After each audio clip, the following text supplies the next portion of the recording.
Acapulco quedó devastado tras el paso del huracán Otis.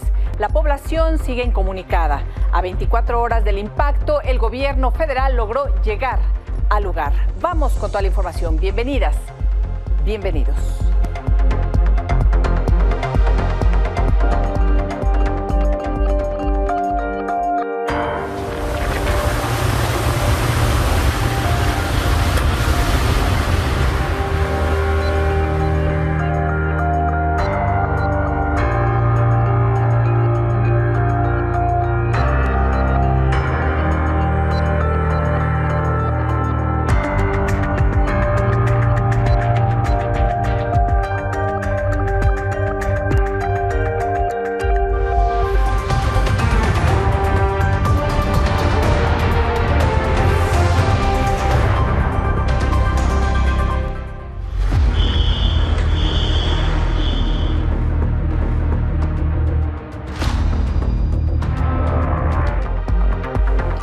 El gobierno federal informó que ya se abrió un paso de emergencia en la carretera hacia Acapulco.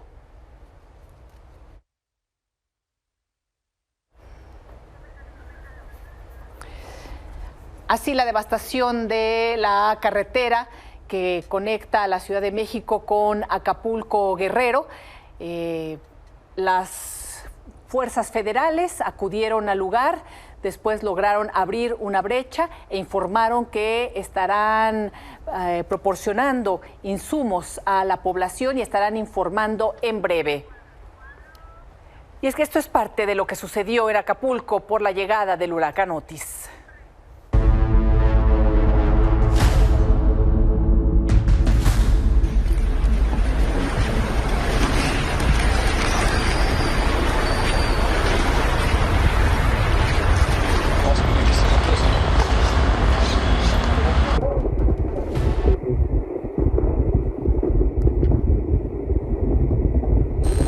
Como si fuera zona de guerra.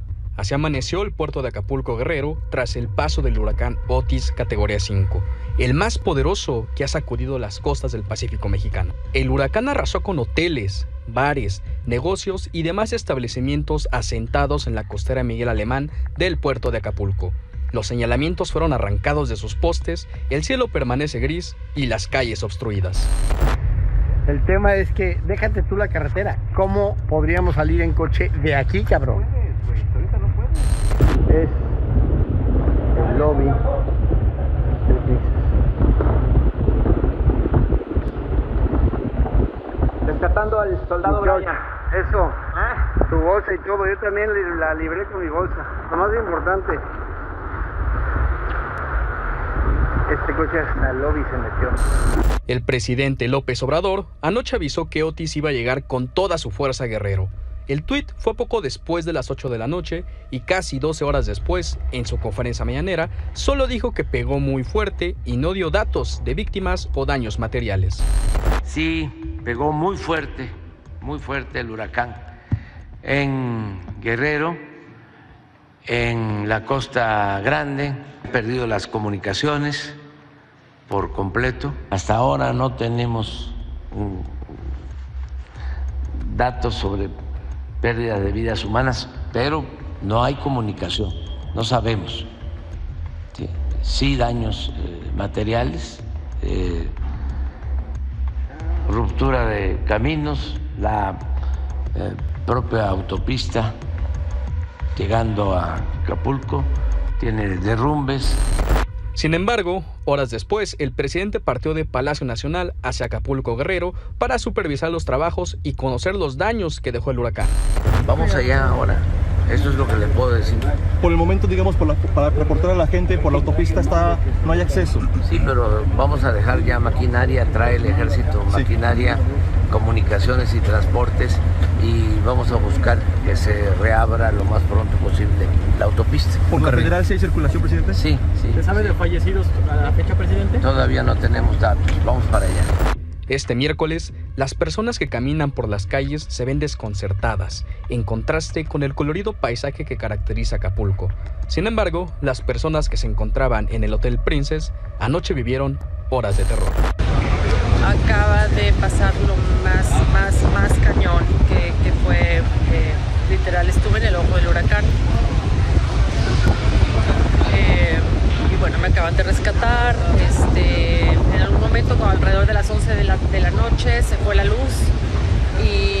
vientos estuvieron a todo lo que da, 260 o más, y me escondí en el closet y literal pues puse a rezar, a meditar y a tratar de calmarme, aunque el pánico se apoderó de mí de tal grado que de repente lo único que pedía era nada más una oportunidad. Esto del lobby, pues bueno, aparte afuera de los elevadores. Como ves, todos los muebles volaron, ya todo quedó aquí abajo. Actualmente, el huracán Otis descendió a baja presión remanente y se prevé que en las próximas horas provoque fuertes lluvias en Michoacán, entidad que permanece alerta. Para Milenio Noticias, Leonardo Lugo. Y después de estar varado por horas, el presidente López Obrador trató de llegar en la Suburban que veíamos. Los pobladores le advirtieron que el paso estaba colapsado. Después, el ejército le proporcionó un jeep de doble tracción que tampoco pudo cruzar. Se quedó en el fango y posteriormente el Medio 24 de Morelos reportó que cruzó caminando. Ya después comenzaron a circular estas fotografías en donde se le ve llegando al presidente así, a pie, después de estas otras imágenes. Y nuestro compañero Omar Brito logró también llegar a Acapulco y nos tiene la información de la situación que se vive en el puerto. Omar, ¿cómo estás? Muy buenas noches. Elisa, muy buenas noches. Efectivamente estamos en Acapulco, que vive una situación realmente grave, una situación de emergencia en la que están devastados la mayoría de los edificios de esta costera Miguel Alemán y bueno, pues las casas y los negocios alrededor y en toda la zona de Acapulco, incluso desde que uno entra antes del Maxitúnel, ya se observa la destrucción completamente de todos los edificios que están en este municipio y hacia Tecpan, que también es una de las zonas afectadas. Bueno, pues también la situación está muy complicada. Hacia Punta Diamante no se puede pasar desde aquí, está inundado, pero se reportan hoteles también destruidos. Nosotros nos encontramos justamente en la glorieta de la Diana Cazadora, aquí en la costera Miguel Alemán. Esta parte todavía está inundada, llena de lodo, y es una situación muy complicada la que vive Guerrero en general, sobre todo pues este puerto que tuvo el impacto de un huracán categoría 5, que fue el huracán Otis, y que bueno, pues nosotros nos encontramos recorriendo, haciendo recuento de los daños. No se ha hablado hasta ahora de víctimas mortales, no se ha hablado de grandes personas, grandes volumen de personas heridas, pero nosotros nos mantenemos en este puerto, en este lugar. Ha llegado el momento en que temen muchos habitantes, muchos turistas, mucha gente en esta zona, que es la noche. No hay luz, no hay wifi, no hay señal de teléfono y eso complica todo. Los hoteles le están diciendo a los pocos usuarios, a las pocas clientes que le quedan, que no salgan ya en la noche por la situación que puede haber ya de rapiña, de delincuencia. Sí vemos ya elementos de la Guardia Nacional, el plan de N3 ha llegado, es parte de lo que se está viviendo justamente aquí en Acapulco. Elisa. Omar, muchas gracias por el reporte, seguimos pendientes, cualquier cosa avísanos para informar a la audiencia. Y Acapulco quedó en penumbras tan pronto como el huracán tocó tierra. La grabación captada por el ente de Webcams de México a las 23:57 horas de anoche, del 24 de octubre, deja ver el momento preciso en el que las luces de las playas de Acapulco se apagan y dejan la zona sumida en una profunda oscuridad.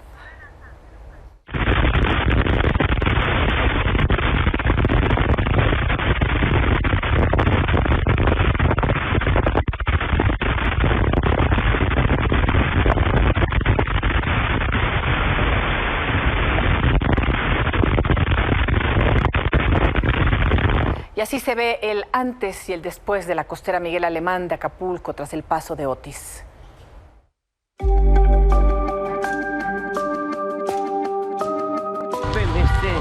¿Van para algún albergue? No. Sí, es que, mira, yo quise salir para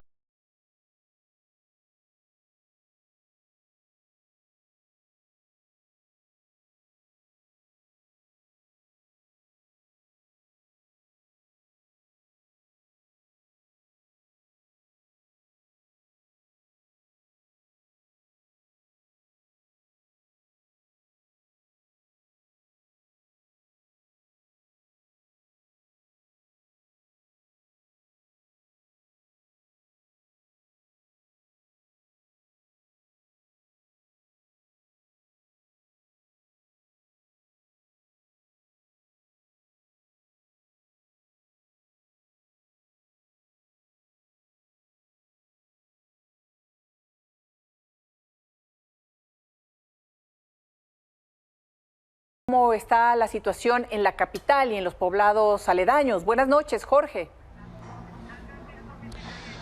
Así es, ¿qué tal? Muy buenas noches al auditorio. Estamos en Chilpancingo. Si bien aquí no se dejó sentir con toda su fuerza el huracán, sí hubo precipitaciones durante la madrugada, algo de viento. Sin embargo, las zonas más afectadas son las zonas rurales, por ejemplo, de Acapulco. Fuimos a Sabanilla, es una población que queda a 1 hora y media aproximadamente. Ahí nos encontramos con que hasta estos momentos no hay energía eléctrica, no hay servicio de comunicación de celular, mucho menos de internet, y no ha llegado todavía la asistencia hasta este punto del estado de Guerrero. Platicamos con la gente, nos dicen que muchos perdieron los techos de sus casas, que son zonas muy vulnerables porque están edificados con tejas, y eso ha propiciado que también pierdan sus enseres domésticos. Platicamos con una mujer que perdió desde sus colchones su televisión, su refrigerador, su lavadora, lo perdió todo. Es una mujer viuda que sus hijas viven en otra parte del estado de Guerrero y que en este momento está en el dilema si con la pensión que recibe compra nuevamente todos sus enseres domésticos y cubre el techo otra vez con láminas, o bien come. Ese es uno de los problemas. Otro problema también que se vive son los agricultores que han perdido sus cosechas. Estaban a 3 semanas de ya poder cosechar los elotes aquí en esta zona del estado de Guerrero. Sin embargo, los fuertes vientos, las precipitaciones, las corrientes de los arroyos se llevaron prácticamente todas las cosechas, tanto de maíz como de calabaza. Entonces hoy también la situación todavía, si es precaria económicamente en este punto del estado de Guerrero, lo va a ser mucho más ahora que no hay cosechas, y que eso que generaban ellos lo vendían para poder obtener recursos y así poder alimentar a su familia. Complejo el panorama que se vive en esta zona de Guerrero, complejo porque si bien no es la zona de glamour que se vive en Acapulco, es zona rural que pertenece a Acapulco, y que esperemos pues las autoridades también atiendan el llamado de estas personas que lo perdieron, muchos de ellas prácticamente todo, incluyendo cosechas, animales y sus enseres domésticos. Jorge, importante lo que nos comentas, porque sí han llegado poco a poco las imágenes de lo que ha sucedido allá en Acapulco durante muchas horas a lo largo de todo el día.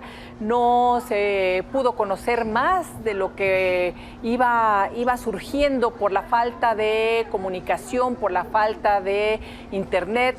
Todavía la gente sigue así, de esa manera, incomunicada, pero empiezan a surgir ya estas imágenes. Y esto en Acapulco. Estamos viendo la devastación. Poco se había reportado sobre las localidades aledañas. ¿Qué localidad es exactamente en donde nos comentas esta mujer perdió el techo de su casa, todos sus enseres, y los agricultores están en esta situación? Se llama Sabanilla, pertenece a Acapulco y queda más o menos a 1 hora y media de aquí de Chilpancingo. Es una zona rural que para poder ingresar es por caminos de terracería, algo también de pavimento, pero principalmente es terracería, e incluso para poder llegar a Sabanilla hay que cruzar una corriente que en este momento pues ha crecido a consecuencia de las lluvias. Fíjate, hay algo muy interesante. La gente de ahí nos comenta que no veían estas imágenes de las crecientes de los ríos desde hace aproximadamente 10 años. Con nosotros huracanes que hubo, y hoy les llama la atención que ha caído mucho más agua, que la devastación es mucho más compleja, y que ellos también lo pueden atribuir incluso hasta el mismo tema de cambio climático, ¿no? Que anteriormente sí se veían huracanes, pero no con esta intensidad de viento, no con esta intensidad de agua que ha afectado las cosechas y las viviendas. Jorge, muchísimas gracias por este reporte. Pues apenas comienza el recuento de daños. Vamos a ver también qué indican las autoridades para poder ayudar a toda la población de Guerrero que se ha visto afectada de esta manera. Muchísimas gracias por el reporte, Jorge. Seguimos en contacto. Buenas noches. Gracias y muy buenas noches para todos.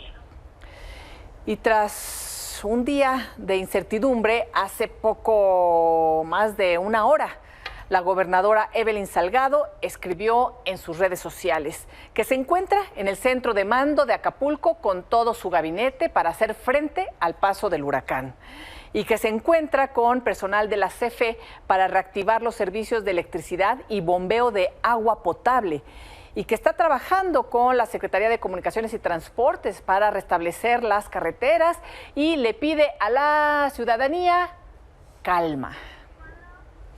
El subsecretario de Hacienda, Gabriel Llorio, aseguró que el Fondo de Desastres Naturales sigue operando y cuenta con 18,000 millones de pesos para atender emergencias como los daños ocasionados por este huracán Otis. Durante su comparecencia en el Senado de la República, aclaró que la cobertura de la reserva de efectivo y los seguros paramédicos para desastres están intactos. Además, el funcionario dijo que el país cuenta con una línea presupuestal de cerca de 10,000 millones de pesos del Bono Catastrófico de México junto con la Alianza del Pacífico. Y el embate de Otis confrontó a los senadores oficialistas y de oposición.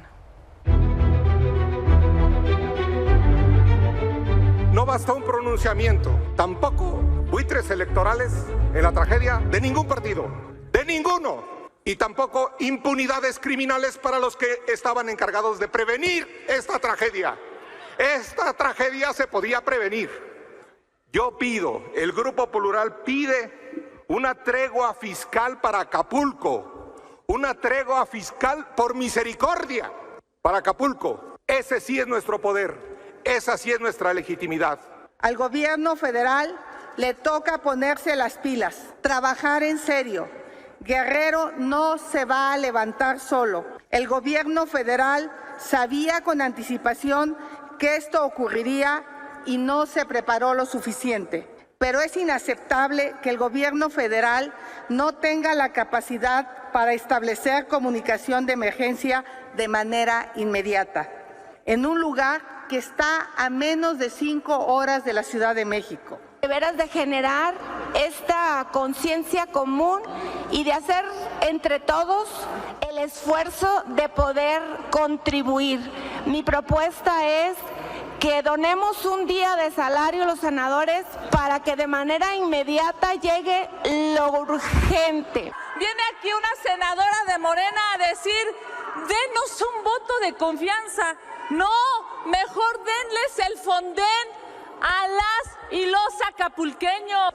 Vienen aquí a decir, hay que ser generosos con los acapulqueños y hay que darles un día de salario. No jodan. Se robaron 10,000 millones de pesos del Fonden. No jodan. 10,000 millones de pesos y ustedes piensan que en Acapulco la gente les va a agradecer un día de su miserable salario. La mezquindad, la avaricia, la miseria humana les ha dolido en el alma que digamos que se va a donar 5 días de dieta. Eso ha generado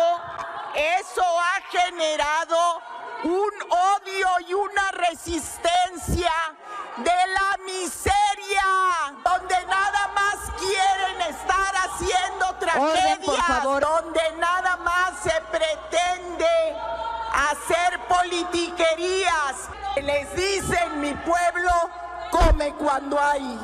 En lugar de haber seguido los protocolos para evacuar a la población, se quedaron sentados en Palacio Nacional como si nada pasara. Y Xóchitl Gálvez llamó a solidarizarse con Guerrero. Guerrero, su gente y sus familias están en mis pensamientos. Las imágenes devastadoras por el paso del huracán Otis son tristes y preocupantes. La información que me llega no es nada buena y aún no podemos siquiera imaginar el tamaño de las afectaciones. Es urgente que tengamos como país un área técnica especializada en emergencias. Su servidora propuso la AME, la Agencia Mexicana de Manejo de Emergencias. Hay que tener los planes, el personal, los sistemas y el recurso listo para cuando se requiera. Es urgente estar preparados, es urgente la atención a los afectados, es urgente el inicio de la reparación de los daños. Es el momento de solidarizarnos como pueblo mexicano con Guerrero. Cualquier granito de ayuda suma. Adiós a las divisiones. Hoy... El ex magistrado magistrado Manuel Horacio Cavazos López compareció ante el Congreso de la Ciudad de México. ¿Recuerdan quién es? Es del caso del cual hemos hablado aquí con Mariel Albarrán, quien lo ha denunciado por abuso sexual en contra de sus 2 niñas. Hace casi 4 años comparecí ante la Comisión de Administración y Procuración de Justicia y en relación a una falsa denuncia que se presentó en mi contra, mediatizada con precisión quirúrgica justo el día que inició mi proceso de ratificación, aseguré que el tiempo me daría la razón. Pero estar presente el día de hoy ante ustedes, con la frente más en alto que hace casi 4 años, lo hago con el anhelo de seguir sirviendo en el ámbito judicial a esta ciudad que tanto me ha dado en mi vida. Es definitivamente una oportunidad para mí. Regresar a la función pública en el ámbito jurisdiccional es el primer paso para limpiar mi nombre y el apellido de mis hijas. No sé cuánto falte para que a ellas les llegue la justicia, pero por el amor que les tengo, no descansaré el resto de mi vida en defender su derecho a la verdad. Mariel Albarrán, muy buenas noches. Mariel, gracias por estar con nosotros. Hemos dado seguimiento a este caso como lo hemos informado a la audiencia, además con toda la información que nos has proporcionado, pero bueno, hoy el exmagistrado dice que es una falsa denuncia la que has hecho, que no va a descansar. En fin, Mariel, buenas noches. Buenas noches, Elisa. Muchas gracias por el espacio. Es triste que tenga que leer que es inocente. Es triste ver que tenga que leer que ama a sus hijas. No es una denuncia falsa, Elisa. Ha sido un camino sumamente tortuoso. 4 años de este peregrinar, en donde en la Ciudad de México, pues lo único que reciben las víctimas que se atreven a denunciar violencia sexual infantil es violencia institucional. ¿Qué no dice que hay una recomendación, que hay carpetas por prevaricato que se abrieron de manera oficiosa, que no consideraron todos los datos de prueba que lo incriminan? Entonces, ¿qué te digo, Elisa? Fíjate que hoy en esa comparecencia los diputados de todos los grupos parlamentarios fueron muy atinados. ¿Sí? en sus cuestionamientos, ¿no? Por ejemplo, le decían, ¿es verdad que proporciona un salario mínimo para sus hijas? O sea, ¿de qué vive usted todo este tiempo? ¿De qué ha vivido? Vergonzosamente dijo que su mamá, una persona que pertenece a un grupo vulnerable, ¿no? Por ser persona de la tercera edad, lo mantiene, Elisa. En 4 años no ha podido buscar un trabajo para poder sufragar los gastos. Nosotras partimos del supuesto que si fue capaz de hacer tanto daño, ¿qué le puede importar mantener a sus hijas, no? Pero no, ojalá fuera solo la manifestación de una mamá.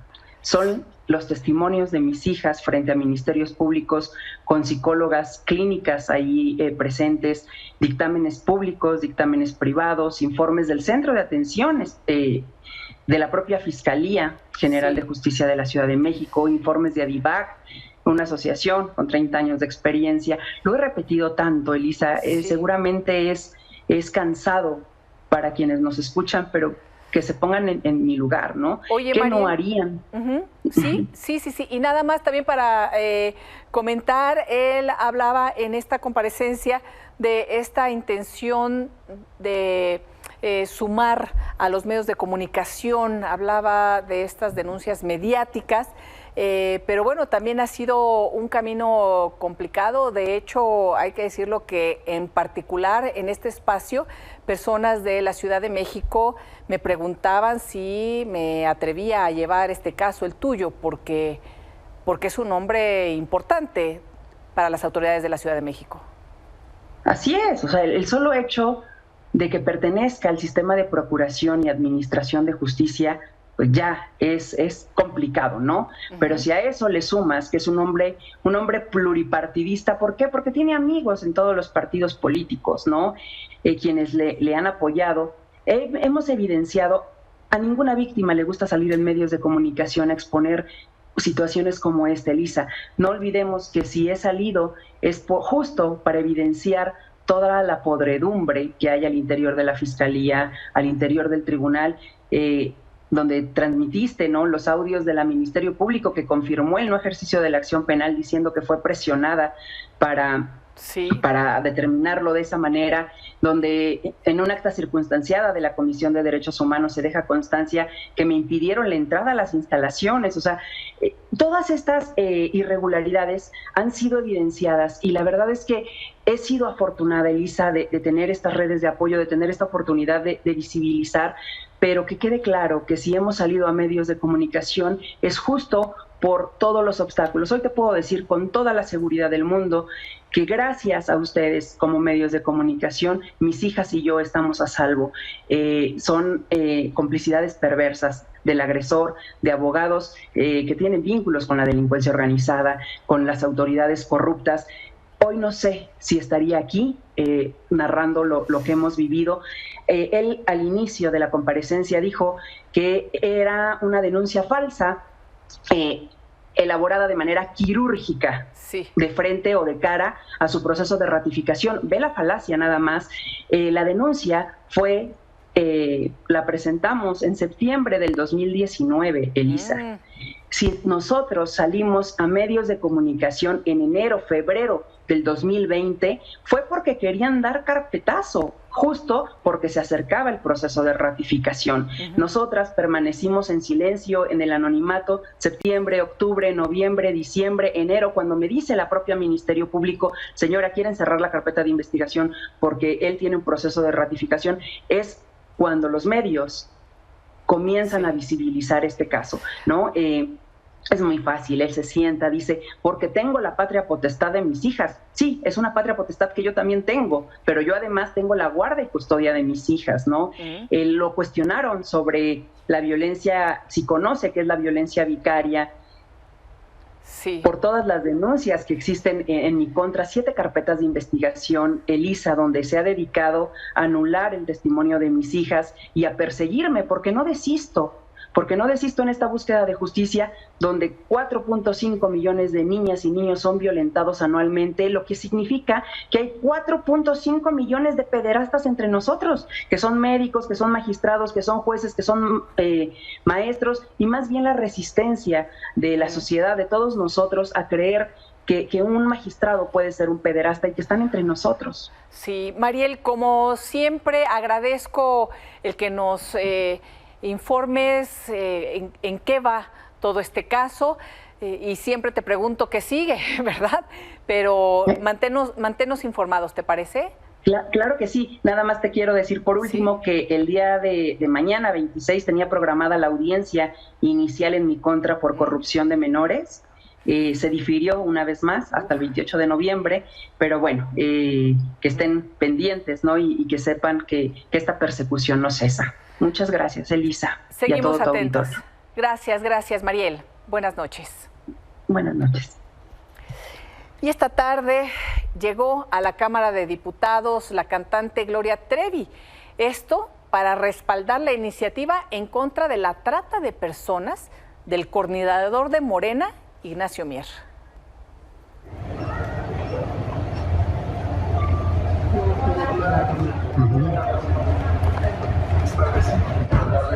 Hola, Gloria. ¿A qué debemos tu presencia? ¿A qué vienes? Nada más dinos a qué vienes. ¿Quién te invitó, Gloria? Y a 4 días de haber dado a luz, Ruth fue asesinada por su pareja en Veracruz. La historia es de Fluvio César Martínez. Ruth Ailín Medina Martínez era una joven madre de 19 años que procreó a 2 hijos con Julio, su pareja. Vivían en la congregación de Juan Díaz Covarrubias, municipio de Guayapan de Ocampo, al sur de Veracruz. El sábado pasado ella dio a luz a su segundo hijo, pero la felicidad le duró poco. Este martes fue asesinada. Ruth comenzó a sentirse mal tras el parto y le pidió a Julio que la llevara al hospital, pero él se negó y comenzaron a discutir. Luego el sujeto sacó un arma y le disparó. Yo me arrepiento de haberla dejado ahí porque apenas yo la acabo de ir a dejar y ella hasta estaba llorando que no sé qué, pues de lo que le hacen, me imagino. De acuerdo con la madre de Ruth, Desde hace 5 años, cuando se mudó con Julio, este la violentaba constantemente. Afirma que le rogó abandonarlo varias veces, pero que ella por miedo no lo hacía. Ella es una niña tan pacífica, o sea, ella no te dice nada. Si ese día porque yo le vi un moretón aquí en la cara que estaba embarazada y le digo, Aileen, ¿qué te pasó ahí? Y le digo, ¿te pegó ese hombre, verdad? Y me dijo, sí me pegó. Le digo, ¿y por qué te dejaste que te pegara y embarazada? La Fiscalía Veracruzana ya busca al feminicida, quien se convirtió en un objetivo prioritario.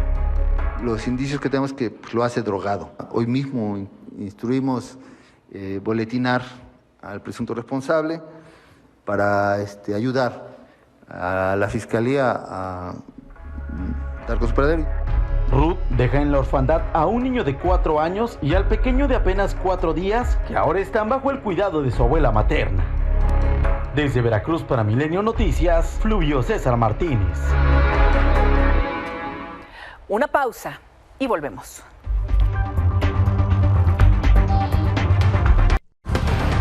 Para salvaguardar la integridad de estudiantes y docentes, la Secretaría de Educación de Guerrero informó que las clases se suspenderán mañana en todas las regiones de la entidad. Además, la Cruz Roja dio a conocer un número de cuenta para quienes deseen realizar donaciones para los damnificados. Tiene los datos ahí en su pantalla, el número de cuenta, el código SWIFT, es el Centro de Acopio de la Ciudad de México.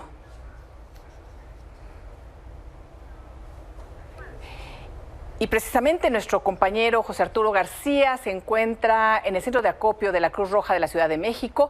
Muy buenas noches. ¿Cuál es la información que tenemos por ahí, José Arturo?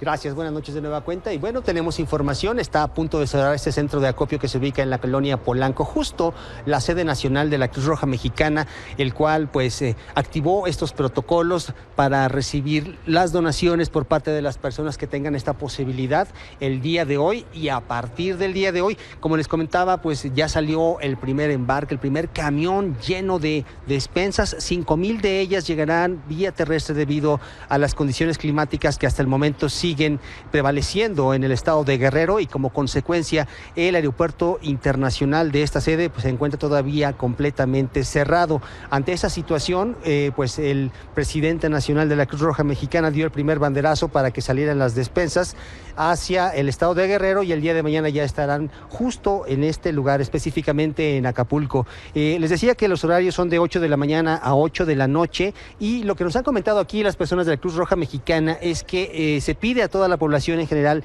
no traer ropa. ¿Por qué razón? Porque es una cuestión de humedad, y esto puede de alguna manera ser desfavorable para todas las personas que están ahorita en esa situación. Así que únicamente pues los víveres, principalmente productos de primera necesidad, son los que se están requiriendo para de alguna manera ayudar a todas las personas que resultaron damnificadas, y como consecuencia no se sabe con exactitud cuántas sean las personas que están en esta situación debido a la falta de comunicación que todavía prevalece justo en este lugar. Por supuesto, reitero, el horario será de 8 de la mañana a 8 de la noche. Los siguientes días que estará abierto esta sede de la Cruz Roja Mexicana para recibir todos los donativos en especie y también donativos económicos, de los cuales ya hemos dado las cuentas a conocer, pero son precisamente de la Cruz Roja Mexicana AIP. Seguiremos atentos. Mientras tanto, es la información que tenemos. Regresamos al estudio. Buenas noches. Buenas noches, José Arturo, muchísimas gracias. Hasta aquí la información, gracias por su atención. Los espero mañana en este espacio de noticias. Por lo pronto los dejo con toda la información financiera y económica con Manuel Somoza. Manuel, buenas noches.